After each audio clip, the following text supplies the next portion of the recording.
We are almost 2 weeks into the new year, and many of us are still saying Happy New Year. Feels a little too late for that, but it's never too late to get your horoscope for the year, especially that is coming from someone Hollywood has labeled the new face of astrology. Oh my gosh, we're so excited. Here to tell us what the stars have to say about our year ahead is the host of the new weekly series, StarCast Weekly.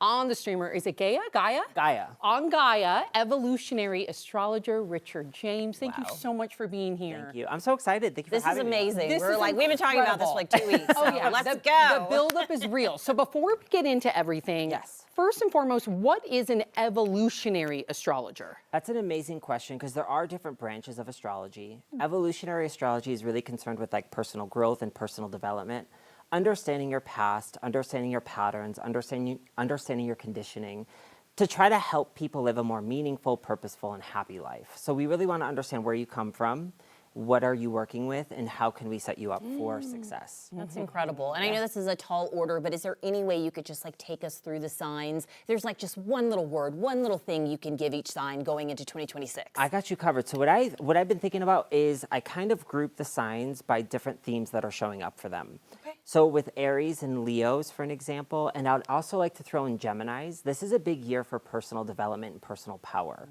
So these are individuals that are coming into some sort of light, coming into some sort of personal sense of like, oh, this is my year. This is what I want to do.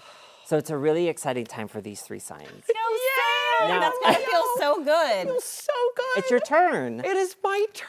Yes. Okay, so we've heard that our producer... Wait, no, he's got to do the other signs. Oh, it's not just sorry. about you. What do Leo think to do? Not just about you, Leo. No, you're good. And that's it, folks. No, You're brother. good. And I feel like everyone, either if you're single and you want a relationship, or maybe you're looking for a ring, or people that are looking for love, this is a good year, obviously, for my Libras, my Tauruses, and my Aquariuses. This is a good year for people. If you're single, go out there and date. If you are in a relationship and you're looking for a ring, this could be a very favorable year for these three signs. When it comes to like work and money, this is great for Virgos, for Scorpios and Cancers. This is a good year for moving up. This is a good year for bonuses, raises, promotions. It's a good cycle if you know anyone with that sign. And then last but not least, for home and family shifts and changes, we're going to have our Sagittariuses, our Capricorns, and our Pisces. This could be moving. This could be family dynamics, sibling changes, anything like this for those three signs. Okay. That's so exciting. Alex, Got that a is lot to exciting. think about. Okay, so our producer, we heard, gave you all of our information, like our birth date. I have it all right Oh here. my You did our goodness. chart. I have them. Okay, we're ready. He did our charts, folks. Okay. Yes. So immediately, so I have Sam first. Yes. And so when I look at your chart, just in case you want to know your big three, you have your sun in Leo, your moon sign is Gemini, and you are a Cancer rising. So one of the things that's a big signature in your chart is this is somebody that came into this lifetime with a lot of family-related lessons. This is things that happened early in our life. I'm going to have this is a deeper emotional journey for you. So when I see you, I know that you are very emotional, Yes. which is not a bad thing. I think it's a part of your gift. Okay. And so that is something that we're working with. Now this year, Jupiter, the planet of expansion and growth and serendipity, is coming into the sign of Leo. Right now, it's in the area of your chart where you should be focusing on self-confidence, feeling sexy, feeling good. This is a great chapter to feel really empowered for yourself.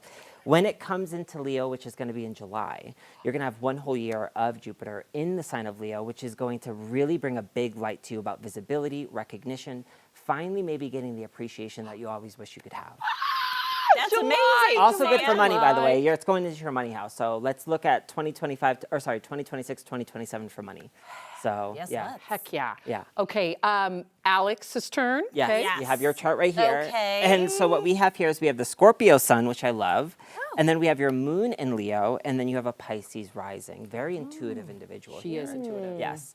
And so what's interesting is that I was saying earlier, I think it's so cool that you have a Leo sun and you have a Leo moon. That creates such like a beautiful energy between the both of you where it's magnetic. Like I could feel like y'all could work really well together.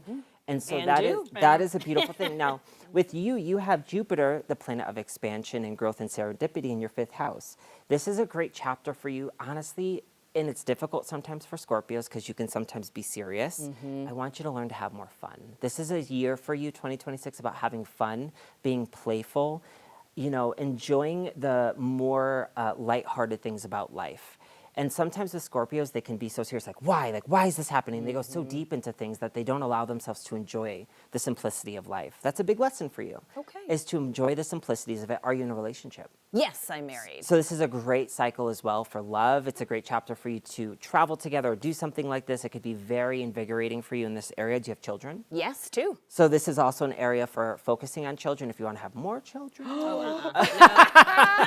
Absolutely not. Well, if you did, this is a good signature for something like this. But I feel like you're heading into a good year where this, again, I think 2026 is about fun and joy and being lighthearted and looking at your children, for an example, as they're playing, like have fun with them and enjoy that simplicity. Don't let life be so serious. Have more fun. And I feel like then 2027 is a huge year for work and career for you. Love it. I receive it. I This is receive it. amazing. We receive it. Before we let you go, Yes. we got to make sure your show. Tell our Yes. viewers where they can watch it, what to expect. Yeah, so my show is called StarCast Weekly. You can find it on Gaia.com. And Gaia is all about personal growth, personal development. If you're asking yourself the deeper questions about life, this is a great platform for you. They have programs about all of this. And StarCast Weekly is a weekly show, so every Sunday a new episode drops, and it's all about what you can expect for your sign, what the energy is looking like, tips to thrive, what to be careful of, what to be cautious of. So it's kind of like a little, it's quick wisdom for you on a Sunday or a Monday, so you understand what you're getting into in the week. And I feel like it's meant to help set you up for success. Yay! Oh, that was so fun. We're Richard, excited. thank you so much know. for being here, imparting your wisdom. This was course. awesome. We appreciate Such an you. experience. Thank you, Richard. Of course.